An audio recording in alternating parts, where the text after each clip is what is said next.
सबैजनालाई नमस्कार। म यहाँ एउटा आर्थिक मोडल लिएर आएको छु जसको नाम मैले माउन्टेनिजम राखेको छु। अब नेपाल माउन्टेनको देश, सगरमाथा संसारकै अग्लो, त्यही भएर यो माउन्टेन अब संसारलाई चलाउने माउन्टेन अग्लो शिखरबाट निकालेको मोडलले हो भन्ने किसिमले मैले यो मोडल तयार गरेको छु। अब क्यापिटलिजम कसरी इन्ट हुँदैछ संसारबाट भन्ने कुरो म बताइदिन्छु। क्यापिटलिजम मोडलमा प्रोफिट केही सीमित व्यक्तिले अथाह थुपार्ने हुँदा त्यो धेरै पैसा थोरै मान्छेसँग गयो र अरू मान्छे जनावर जस्तो काममा लद्दै गर्दा पनि सामान्य जीवन बिताउन सकेनन्। अब अमेरिका क्यापिटलिजमको नायकी हो, त्यहीँको अवस्था हेर्नुहोस्। त्यो सामान्य रोजगार तल्लो लेभलमा बसेर काम गर्नेहरूको स्तर साह्रै दयनीय छ होइन। त्यहाँ गाडी चढेको देखिन्छ, अलिअलि राम्रै घरमा बसेको देखिन्छ, तर उनीहरूको लाइफ काममा जोत्तिएको छ। त्यो भनेको क्यापिटलिस्टहरूले धेरै पैसा उनीहरूको एकाउन्टमा जम्मा भयो, त्यही पैसा उनीहरूले लिएर त्यहाँ किस्ता तिर्दै जाने हो। त्यो जिन्दगीभरि एउटा त्यो टिनको डब्बामा 4वटा पाङ्ग्रा हालेर अनि अलिअलि बार लगाएर घर बनाएर अनि ल त्यही भयो भनेपछि त्यो मान्छे त्यो दास युगबाट अझै पनि छुटकारा पाएको छैन। त्यो क्यापिटलिजमको पन्जाभित्रै दास पनि बसिरहेछ। त्यही भएर अब यो यत्तिकै आन्दोलन गरेर यो भत्किँदैन। यिनीहरूले आन्दोलन दबाउँछन् किनभने शक्ति उनीहरूसँग हुन्छ र तल्लो लेभलमा काम गर्ने धेरै जसो यो क्यापिटलिस्ट देशहरूमा अन्य देशबाट आएका छन्। त्यस्ता मान्छेले आन्दोलन सक्सेस हुँदैन। त्यहीँका मान्छे माथि अफिसर लेभलमा धेरै छन्, तल्लो लेभलका मान्छे त्यो अरू देशबाट आएका छन्। त्यसरी त्यहाँ त्यो अब रिभोल्युसन गरेर आन्दोलन गर्न हुँदैन। तर अब कसरी हुन्छ भन्दा क्यापिटलिजम अब टेक्नोलोजीको डेभलपमेन्टले अब हरेक कुरामा टेक्नोलोजी युज हुँदै आएको छ। जस्तै अहिले तपाईँले हेर्नुभयो भने त्यो एमाजोनको स्टोरमा 2 लाख रोबोटहरूले काम गर्छन्। अब उसले त्यो डेलिभरी पनि ड्रोनबाट गर्दैछ अब। अनि ड्राइभरलेस कार आउँदैछ। ठुला उद्योगहरूभित्र अटोमेटिक मेसिनहरू चल्दैछन् भनेपछि त्यो टेक्नोलोजीमा यी धनाढ्य मान्छेले लगानी गरेका हुन्छन्। अनि त्यहाँ मान्छेले काम पाउँदैन भनेपछि त अब तिनीहरूको सामान बजारमा जान्छ, किन्ने कसले? अहिले पो मान्छेले काम गरेका छन् र त्यो सामान किन्छन् र अनि उनीहरूलाई पनि भएछ। जब टेक्नोलोजीको युज गरिसकेपछि मान्छेले काम पाउँदैन, काम नपाएपछि पैसा आउँदैन, पैसा नभएपछि सामान बिक्री हुँदैन। त्यसपछि त्यहाँ अड्कियो, जाम भएन। अब मान्छे प्रयोग गरौँ, टेक्नोलोजीमा धेरै लगानी भइसक्यो त्यहाँ होइन। ब्याङ्कलाई अब उसले तिर्न सक्दैन, ब्याङ्क कोल्याप्स हुन्छ। मान्छे लगाम, मान्छेलाई नलगाम, अब सामान बिक्री हुँदैन। यस्तो ट्र्यापमा अब केही वर्षमा करिब 25-30 वर्षमा यो स्थितिमा गएर क्यापिटलिजम इन्ड हुन्छ। अब कम्युनिजम भनेको मान्छेमा केही अधिकारै हुन्न, सबै सरकारको उमा हुन्छ, अधीनमा हुन्छ। अब सरकारमा गतिलो नेता गएर राम्रोसँग गरे त कम्युनिजम राम्रै हुने हो। तर त्यो आफ्नो व्यक्तिगत नहुँदा मान्छेको सृजनशीलता किल हुन्छ त्यहाँ होइन। मान्छेले अल्छी गर्न थाल्छ, जति काम गरे नि यस्तै हो, के आफ्नो हुने होइन, गरे नि उति छ, नगरे नि उति छ भनेर यो खास कम्युनिजम सक्सेस हुँदैन। भनेपछि क्यापिटलिजम टेक्नोलोजीको डेभलपमेन्टले ऱ्यापिड डेभलप हुँदैछ होइन। त्यसले गर्दा यो इन्ड हुन्छ।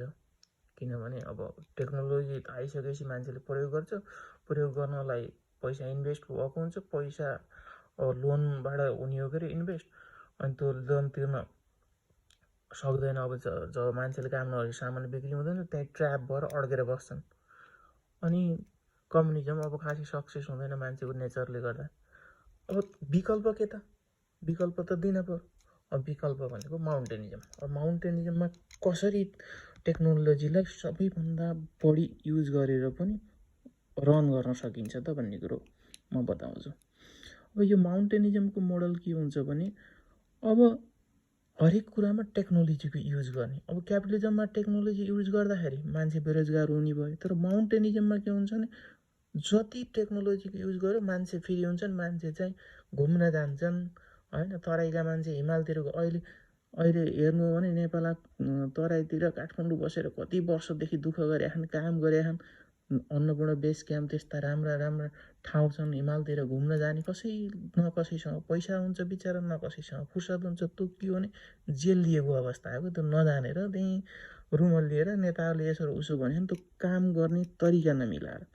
अब माउन्टेनिजमले यस्तो क्लियर पिक्चर दिन्छ कि मान्छेलाई चाहिएको के हो त्यो उत्पादन गर्ने। त्यो उत्पादन चाहिँ मिलेर गर्दाखेरि थोरै काम गरे पनि हुन्छ। जस्तै अब डिजिटल मनीको युग आइसक्यो।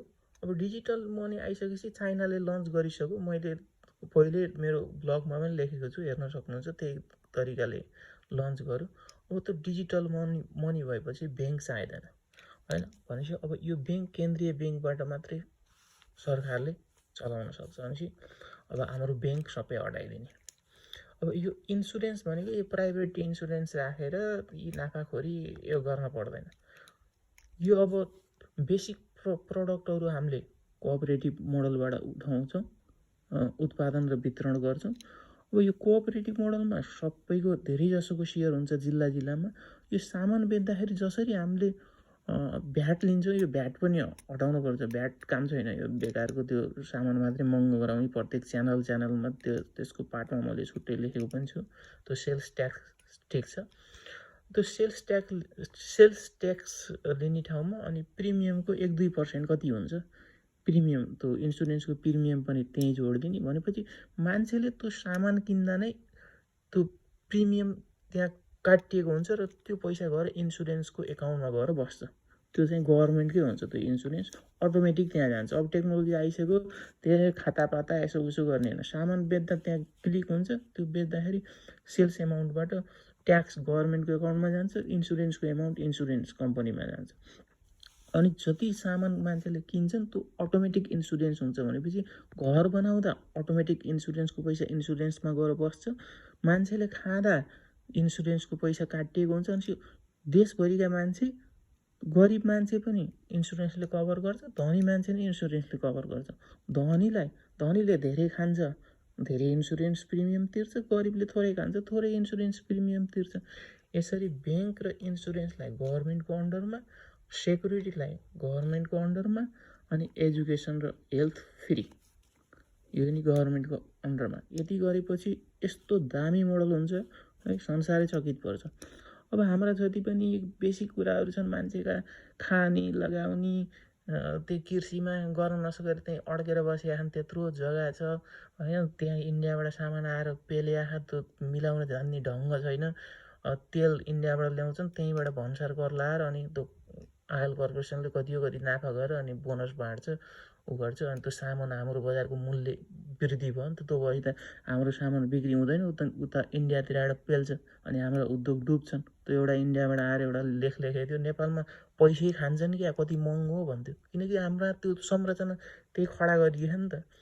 एकदम इन्डियाको भन्दा महँगो गराइदिएपछि त इन्डियाको सामान आएर हाम्रोतिर पेलिएपछि त हाम्रा उद्योग चल्दैनन्। हाम्रा मान्छे जाने, विदेश जाने, रेमिटेन्स पठाउने, इन्डियालाई बुझाउने, त्यो छ। त्यो चाहिँ त्यो त्यहाँ नेताहरूले बुझ्दैनन्।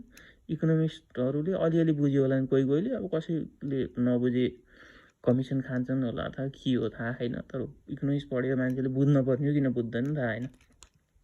अब यो बेसिक प्रडक्टहरू सबै हाम्रो माटोमा बन्छ होइन। मान्छेलाई चाहिने चिजहरू, लगाउने कुरा जे छन् यी सबै त्यहाँ र मेटेरियल पनि छ, सबै बन्छ। भनेपछि कोअपरेटिभ मोडलबाट बन्छ, सबैले रोजगार पाउँछन्। रोजगार नपाउनेले यिनै सामान दिने हो, यिनै सामान दिने भनेपछि यिनैबाट ट्याक्स उठेर तिनीहरूलाई बेरोजगार भत्ता हुन्छ। अथवा काम गर्न चाह्यो भने मान्छेले 15 दिनको सिफ्टमा काम गर्न पनि काम थोरै भयो, त्यहाँ मान्छे काम गर्न इच्छुक मान्छेहरू धेरै भयो भने हामीले कामको त्यो तालिका घटाइदिन सकिन्छ, वर्किङ आवर घटाउन सकिन्छ। त्यो तरिकाले अब बेसिक गुड्सहरूलाई यसरी कोअपरेटिभ मोडलबाट लैन्छ, सबैसँग पैसा उठाएर जिल्ला। तर यो गर्दा उसको कुनै पनि व्यक्तिको व्यक्तिगत सम्पत्ति हरण गर्ने होइन, व्यक्तिलाई फेरि तैँले नगर भन्ने होइन। उस व्यक्तिहरूले पनि गर्न पाउँछन्, मजाले उनीहरू स्वतन्त्र छन् होइन, उनीहरूले आफ्नो बिजनेस गर्न पाउँछन्। तर हामीले चाहिँ ठुलो मोडलमा होइन, ऱ्यापिडली प्रोडक्सन र डिस्ट्रिब्युसन सब च्यानल यी बेसिक प्रडक्टहरू कोअपरेटिभ मोडलबाट लैजाऊँ। तर यो कोअपरेटिभ मोडलबाट कुनै कुनै लग्जरियस होइन, इलेक्ट्रिक साइकल, इलेक्ट्रिक बाइक, अब टेलिभिजन के हुन्छ त्यो पनि उत्पादन गरौँ भनेर मैले यो घेरा हालेको होइन। बेसिक गुड्स मात्रै भनेर होइन, कोअपरेटिभ मोडलबाट लग्जरियस गुडमातिर पनि अलिअलि हात हालौँ। तर लग्जरियस प्रडक्टमा चाहिँ हरेक मोडलबाट होइन, कम्पनी मोडलबाट नि जान सकिन्छ, कोअपरेटिभ मोडलबाट नि जान सक्छ। व्यक्तिले होइन आफूले रिसर्च गरेर त्यो व्यक्तिको सृजनशीलता, व्यक्तिलाई अगाडि बढ्न फेरि रोक्नुहुन्न। कम्युनिजममा त अगाडि बढ्न रोकिन्छ, तर माउन्टेनिजममा हरेक व्यक्ति अगाडि बढ्न पनि सक्छ, तर गरिब हुन नि पर्दैन। गरिब हुन यसले रोकिदिन्छ। बेसिक गुड्सहरू यहाँबाट प्रडक्सन हुने, एजुकेसन र हेल्थ यहाँ फ्री भयो। ब्याङ्क पनि अलि तत्कालै त ब्याङ्क यो मोडलमा लान सकिँदैन, 25-30 वर्षमा प्रयास तोतिर गइयो भने हुन्छ। इन्सुरेन्स पनि अलरेडी कभर हुन्छन्, गर्दाखेरि मान्छेलाई के हुन्छन्, थोरै काम गरे पनि सबैलाई पुग्छ। अब हिमालतिर विभिन्न किसिमका हामीले त्यहाँ हिउँमा खेल्ने खेलहरू निर्माण गर्न सकिन्छ, पर्यटकहरू भित्राउन सकिन्छ। तराईबाट हिमालतिर घुम्न जाने, हिमालका मान्छेले तराईका यी कोअपरेटिभ मोडलबाट ल्याएका सामान हिमालतिर लगेर खाने। अब यो कोअपरेटिभ मोडल हिमालका जिल्ला नि हुन्छ, उनीहरूले त्यहाँ होमस्टेहरू खोल्छन्, विभिन्न किसिमका राम्रा राम्रा गेमहरू बनाउँछन्। यसरी मान्छे रमाइलो किसिमले जिन्दगी बिताउन सकिन्छ त नेपालमा त। अब त्यो ठाउँ ठाउँमा मन्दिरहरू, भजन कीर्तन गाउने हाम्रो त्यो संस्कार थियो, त्यो संस्कारलाई कन्टिन्यू गर्नुपर्छ। त्यो राम्रो मान्छेलाई हेल्दी बनाउँछ, एउटा आत्मीयता गराउँछ। त्यो मास्नु हुँदैन। ईश्वर चाहिँ यो बेकारको चिज हो, मन्दिर बनाउनु भनेर त्यो गर्न हुँदैन। त्यो ठिक छ, त्यसलाई मन्दिरलाई मन्दिरै राख्ने, आफ्नो संस्कार जोगाइराख्ने। बरु ठाउँ ठाउँमा अब वृद्ध उसको लागि ओल्ड एज त्यो केयर होमहरू बनाउने, त्यो त्यहीँ ढुङ्गा माटो गिटी सिमेन्ट सबै त्यहीँ छ, बनाउने मान्छे त्यहीँ छन्, सबै हामीलाई नै चाहियो। अनि त्यो बनाउने के हुन्छ र भने वार्डमा त्यस्ता ओल्ड केयर होमहरू बनाउने, जो आफ्नो छोराछोरीसँग टाइम हुँदैन, बस्न पाउँदैन। अब यो मोडलमा गए छोराछोरीहरू धेरै व्यस्त हुन्छन् काममा, त्यो गर्दाखेरि त्यहाँ नर्सहरूले हेर्छन्, नर्सहरूले राख्छन्। छोराछोरीसँग बस्न पनि पाए, बाध्यता नपार्ने, गर्दा कोहीको हुँदैन, बेसाएर हुन्छन्। तिनीहरूको जिम्मा त सरकारले लिन्छ नि त। त्यो सरकारले जिम्मा लिने भनेको सरकारले आकाशबाट पैसा ल्याउने त होइन। यो कोअपरेटिभले यहाँ काम गर्छ, यो काम गरेपछि यिनै सामान ती बुढाबुढीलाई चाहिने हो। यिनै सामान बुढाबुढीलाई दिनको लागि यहाँ अलिकति पैसा गभर्मेन्टले कर बाबत लान्छ, अनि त्यो कर बाबत लगेको पैसा बुढाबुढीले पाउँछन्, अनि त्यो बुढाबुढीले यिनै सामान किन्ने हुन्। भन्दाखेरि यो मोडलमा गएर संसार नै चकित पर्ने तरिकाले हामीले संसारलाई एउटा नयाँ मोडल दिन सकिन्छ। किनकि अबको विकल्प के त, यो टेक्नोलोजीलाई रोक्न त सकिन्न नि त। मान्छेले त टेक्नोलोजी त युज गरेको त राम्रो हो। टेक्नोलोजी आयो भने मान्छे फाल्टु गएर त यहाँ मान्छेले घुम्न पर्ने ठाउँ कति छ। नेपालमा बसेको छ, त्यहीँ चितवनमा बसेको मान्छे काठमाडौँ जान सक्दैन बिचरा, पैसा छैन, केही छैन। संसार घुम्नुपर्छ नेपालीहरू, अलिकति काम गर्ने, पैसा कमाउने, यहाँ आफूलाई भएको सामान भयो, अनि विदेशीहरू तान्ने। यो मोडल रिसर्च गर्न हजारौँ लाखौँ करोडौँ पर्यटकहरू आउँछन्। हाम्रा माउन्टेनहरूमा राम्रा गेमहरू बनाउने, 5 स्टार होटलहरू माउन्टेनमा बनाउने। त्यस्तो किसिमले गरेपछि मान्छेहरू त्यहाँ आउँछन्, त्यो पैसा विदेशी पैसा आएपछि त हामीलाई यहाँ फाइदा हुने भयो। अनि तिनै पैसा लिएर हामी विदेश घुम्न त जाने हो नि। विदेश घुम्न जाने भनेको नेपाली अब एकदम केही थोरै सीमित मात्रै छन्। चाइनिजहरू अहिले संसारमा जताततै प्रमुख पर्यटक छन्। अब त्यस्तो हुन्छ विकास भएपछि। अब यहाँ जनसङ्ख्याको हिसाबले त इन्डियामा पनि त चाइनाको जति हाराहारी छ जनसङ्ख्या। तर यहीँ मैले काम गर्ने होटलमा चाइनिज कति आउँथे यो कोरोनाको हुनुभन्दा अगाडि, इन्डियन खासै 1-2 जना मात्रै। त्यो विकासको जब लय बुझिसकेपछि त त्यतातिर पो जाने हो। नेताहरूले एउटाले अर्कालाई गाली गर्ने, अर्काले अर्कालाई गाली गर्ने, यस्तो सजिलो मोडल छ, संसारलाई एउटा चकित पार्ने मोडल छ, यसरी जान सकिन्छ। यो कुरामा डिस्कस गर्नु छैन। यता गाली गरे, उता गाली, ती सबै त्यहाँ गजाङ र गुजुङ भएका सिस्टम एकैचोटि मिल्छ क्या। त्यो हस्पिटलमा ऊ छैन, के छैन, न्यायालयमा राम्रोसँग काम गरेको छैन, पढाउनेले राम्रोसँग पढाएको छैन, यी सबै मान्छेलाई ऊर्जा ल्याउनु त नयाँ एउटा केही ल्याउनु पऱ्यो नि त। त्यो पहिलाको त त्यही ऊ छ होइन, भ्रष्टाचार छ, मान्छे अल्छी छन्, मान्छेलाई अब ऊर्जा जगाउनु ल है यसरी गरौँ है। अहिले तत्कालै ब्याङ्क इन्सुरेन्स त्यो मोडलमा जान नसकिएला, तर कमसेकम यी बेसिक प्रडक्टहरू त प्रत्येक जिल्लामा कोअपरेटिभ मोडलबाट लाने।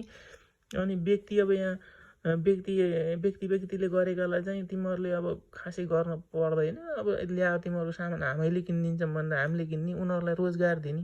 अनि दिनभरि बाटाका छेउमा बसेर धुलो खाँदै त्यो अनप्रोडक्टिभ काम गरे, 2-4वटा भैँसी पालेर अनप्रोडक्टिभ काम गरे। एकै ठाउँमा 100वटा भैँसा पालिदिने यो मोडलबाट सबैलाई दुध चाहिएको होइन। त्यो किरानाको सामान यति राखेर त्योभन्दा त तिनका सामान सबै कोअपरेटिभले किनिदिन्छ, उनलाई रोजगार दिन्छ। यसरी एउटा नयाँ तरिकाले जाने भिजन छैन, यसो र उसो भने गराएन। अब यो मोडल जसरी पनि लागू गर्नुपर्छ नेपालमा। हस्त, धन्यवाद।